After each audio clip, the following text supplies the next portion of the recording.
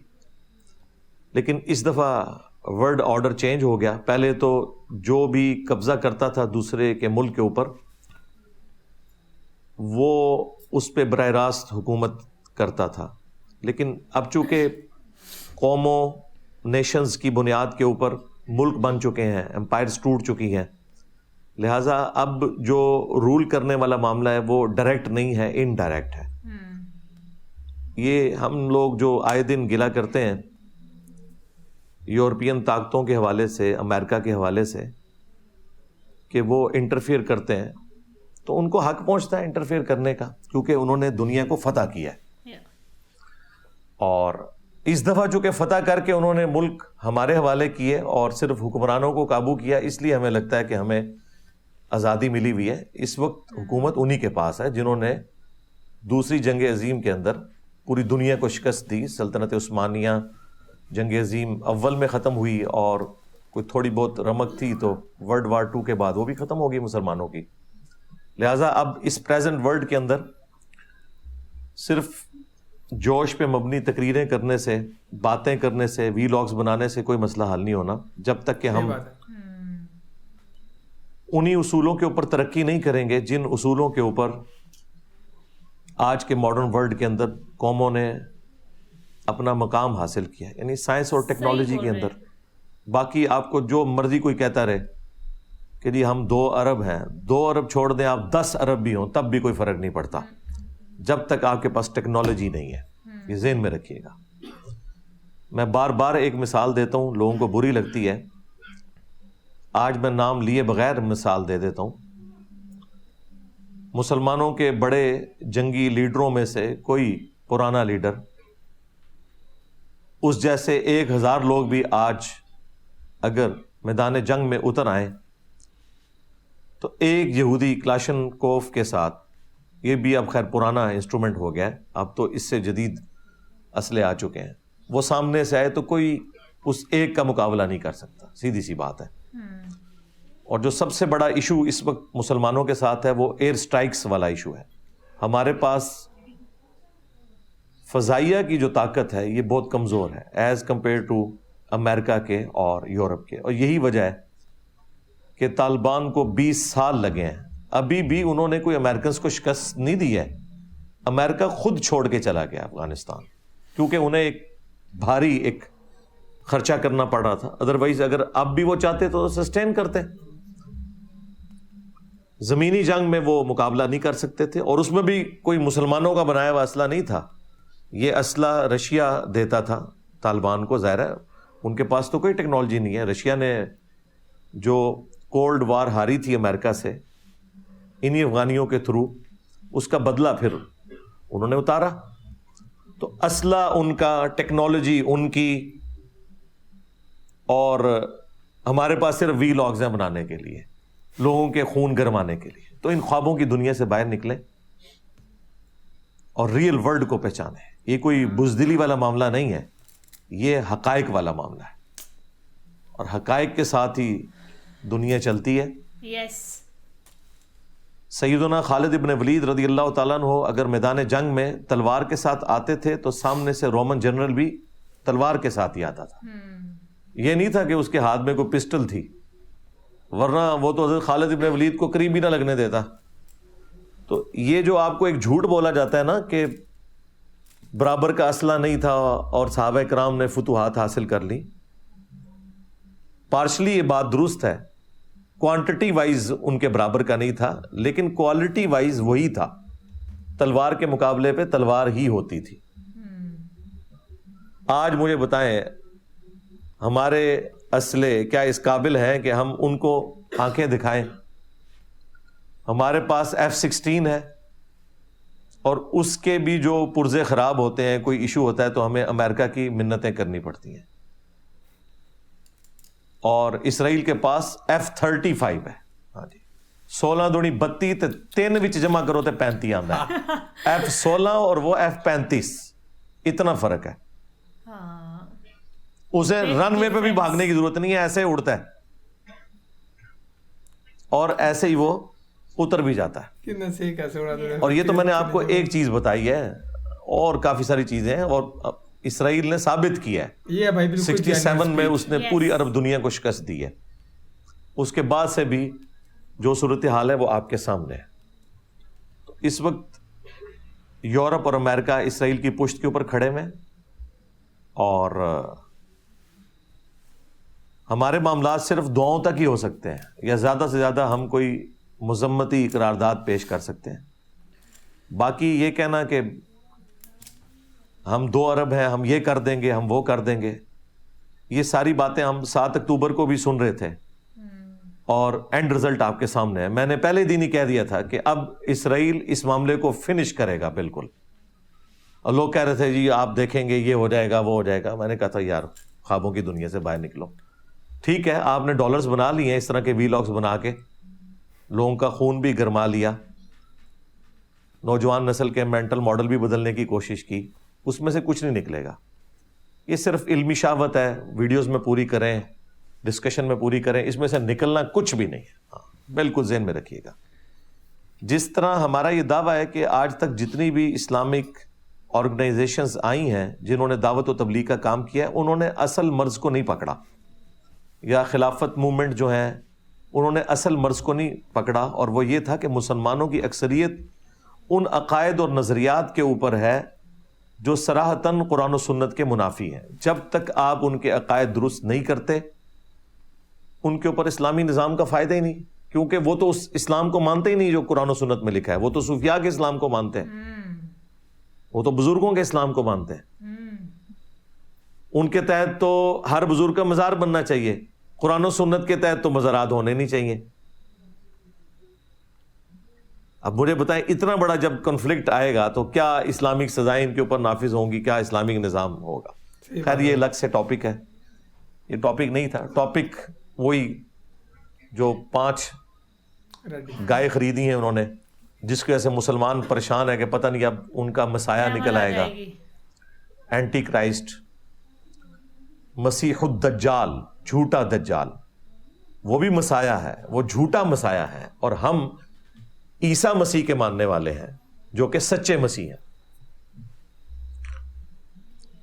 اس حوالے سے آپ نے مختلف ٹی وی چینلز کے اوپر بھی آج کل رمضان نشریات کے اندر بھی پروگرام دیکھے ہوں گے, خصوصاً آج کل وہ سما ٹی وی کے اوپر ہمارے جو ساحل ادیم بھائی ہیں وہ بھی انہی ٹاپکس کے اوپر گفتگو کر رہے ہیں. سامنے لا کے انہوں نے ایک بریلویوں کے مفتی صاحب بٹھائے ہوئے ہیں, مفتی سخاوت صاحب, اور ان کا کام یہ ہے کہ جو ساحل صاحب نے بات کرنی ہے اس کے اپوزٹ کوئی بات کرنی ہے تاکہ اسے کاؤنٹر کیا جائے. اور ایک ساتھ ڈمی میوزیم سے ایک عربی بھی بیٹھے ہوتے ہیں جو بس ایسے ایسے کرتے رہتے ہیں. 1-2 دفعہ میں نے ان کو بولتے ہوئے دیکھا یا دعا کرواتے ہوئے, باقی وہ مسکراتے ہیں اور ایسے ایسے کرتے ہیں. ان کا اتنا ہی کام ہے. اب یہ جو ٹاپک آج کل ڈسکس ہو رہا ہے ٹی وی کے اوپر, اس میں کوئی شک نہیں کہ بنی اسرائیل کی جو ہسٹری ہے اس کے حوالے سے ساحل ادیم صاحب کی کمپیٹنسی ہے, انہیں پتہ ہے.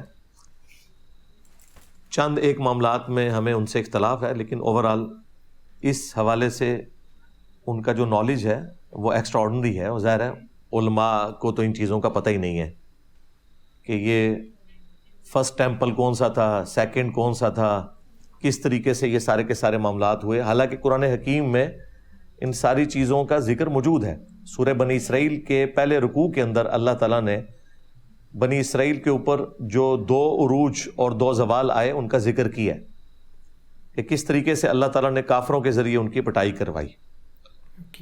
پہلی دفعہ جو ٹیمپل انہوں نے تعمیر کیا تھا وہ نیبوکیڈ نظر کے ذریعے تباہ و برباد ہوا, جو 1,33,000 یہودیوں کو ایک دن میں اس نے قتل کیا, اور اتنے ہی یہودیوں کو وہ قیدی بنا کر بیبلونیا میں, بابل میں لے گیا. اور اللہ تعالیٰ کا پھر کرنا ہوا, ذوالقرنین بادشاہ سامنے آئے اور انہوں نے اس کو شکست دی اور یہودیوں کو آزادی مل گئی, اور یہودی دوبارہ شام کی سرزمین میں آئے اور دوبارہ سے انہوں نے ہیکل سلیمانی کو تعمیر کیا. پھر اللہ تعالیٰ نے انہیں ایک عروج دیا. لیکن پھر وہی وقت گزرنے کے ساتھ ان میں شرکی عقائد اور نظریات آنا شروع ہو گئے، دنیا کی محبت گھر کر گئی، پھر اللہ تعالیٰ کی طرف سے دوسرا عذاب کا کوڑا پڑا۔ یہ ساری تفصیل سورہ بنی اسرائیل کے بالکل سٹارٹ میں ہے۔ اور ٹائٹس نے 70 عیسوی کے اندر، یعنی حضرت عیسیٰ علیہ السلام کے اٹھائے جانے کے آلموسٹ 40 سال کے بعد یروشلم کے اوپر حملہ کیا اور اینٹ سے اینٹ بجا کے رکھ دی۔ حالانکہ وہ کافر تھا رومن جنرل ٹائٹس، لیکن اللہ تعالیٰ نے قرآن میں فرمایا کہ ہم نے اپنے سخت لڑائی لڑنے والے بندے تم پر مسلط کیے تاکہ بیت المقدس کی اینٹ سے اینٹ بجا دیں، اور جو چیز وہ دیکھیں اسے سلامت نہ چھوڑیں۔ اب دیکھیں کافروں کو اللہ تعالیٰ اپنی طرف منسوب کر رہا ہے۔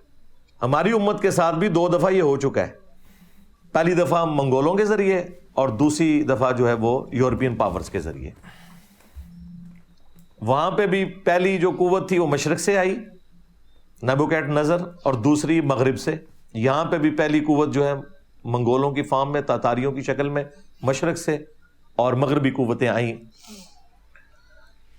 کہیں پر فرینچ نے قبضہ کر لیا، اور سب سے بڑی آپ کو پتہ ہے انسانی ہسٹری کی امپائر، برٹش امپائر، جس میں سورج بھی غروب نہیں ہوتا تھا، آسٹریلیا سے لے کے افریقہ تک۔ سو گائز یہ تھی ویڈیو انجینئر محمد علی مرزا کی۔ اور یہ ہوتا ہے ایک، یہ ہوتی ہے اسپیچ، اس کو بولتے ہیں آئی تھنک بیان، نا، جس کو سن کے یار بندہ بولے کہ یار ہم سنتے رہے نا۔ ہاں ایک دو بندے ہیں نا، ایک دو بندے ہیں کہ جن کی ہم ویڈیوز دیکھتے ہیں تو اتنا زیادہ ڈیپتھ میں جاتے ہیں نا۔ ایک یہ ہوگی کوہستانی ہے نا، وہ ہسٹری کی بھائی چیزیں بتاتے ہیں، کتنا کمال کا بتا رہے ہیں یار، کہ جو ریڈ ہیفر کا لوگوں نے تماشا بنایا ہوا ہے نا، کہ اسپیشلی جو مسلمس ہیں وہ ڈر گئے ہیں کہ کہیں کچھ ہو نہ جائے نا۔ وہ کہتے ہیں کہ نہ ہم کچھ کر سکتے ہیں نہ آپ کچھ کر سکتے ہو، جو ہوگا وہی ہوگا، وہ صرف اوپر والا یہ ہاتھ میں بھائی سارا کا سارا۔ اور انہوں نے مین بات یہ بھائی آج اگر ٹارگیٹ کرتے ہیں اسکالرس کو یا جو بھی لوگ بولتے ہیں نا، اتنا ساحل ندیم کو ہی بتا رہے ہیں، ساحل ندیم ویڈیو شو ہو رہی ہے مجھے بہت دن سے وہ۔ اچھا ایک وہ بھی ہے نا ایکس مسلم ساحل، وہ لگ گیا ساحل ندیم لگ گیا، ہمیں ساحل ویڈیو دکھ بھی رہی ہے ساحل ندیم۔ اچھا ساحل ندیم لگ گیا بھائی، ساحل ندیم بھائی لگ گیا۔ یہ ویڈیو بہت دن سے مجھے شو ہو رہی ہے بٹ میں دیکھ نہیں رہی، ساحل ندیم کیوں ہم لوگ ہاں یہ ویڈیو بھی دیکھیں گے ساحل ندیم والی، انہوں نے بھی اسی چیز کے اوپر ذکر کیا ہو بھائی، ساتھ میں یہ بھی ہو رہی ہے، تو آپ کمنٹس کر کے بتانا، پھر ہم ان کی ویڈیو بھی دیکھیں گے۔ اینڈ یہ وہی چیزیں کہہ رہے ہیں کہ آپ لوگوں کا خون گرما دیتے ہو یہ سب چیزیں بول کے، اینڈ پھر پیسے پوسے کما کے آپ شانت بیٹھ جاتے ہو، کوئی آپ کے اتنے زیادہ ایفرٹس دکھتے نہیں ہیں بھائی اس چیز میں نا۔ تو یہ چیز کا یہ ذکر کر رہے تھے ریڈ ہیفر والا۔ اینڈ دیکھتے ہیں بھائی، انہوں نے کہا ہے کہ 3 سال، یہ ہم نے بھی پچھلی ویڈیوز میں یہ ذکر سنا تھا کہ 3 سال 2 یا 3 سال کے وہ ہوتے ہیں، بٹ انہوں نے ایگزیکٹ بتا دیا کہ 3 سال کے جب وہ ہو جاتے ہیں ان کی قربانی دے دی جاتی ہے۔ اینڈ انہوں نے کہا کہ 3 سال ان کو اپریل کے مہینے میں ہی ہو رہے ہیں۔ اب یہ نہیں پتا کہ وہ ان کے کب سیکریفائس کرتے ہیں، اپریل میں کرتے ہیں اس کے بعد کرتے ہیں، یا کرتے بھی ہیں یا کسی کارن نہ بھی ہوتا ہے، دیکھتے ہیں بھائی کیا رہتا ہے وہ۔ اینڈ باقی فی الحال یہ ویڈیو ہے، thank you so much for watching, video ملتے ہیں نیکسٹ ویڈیو میں۔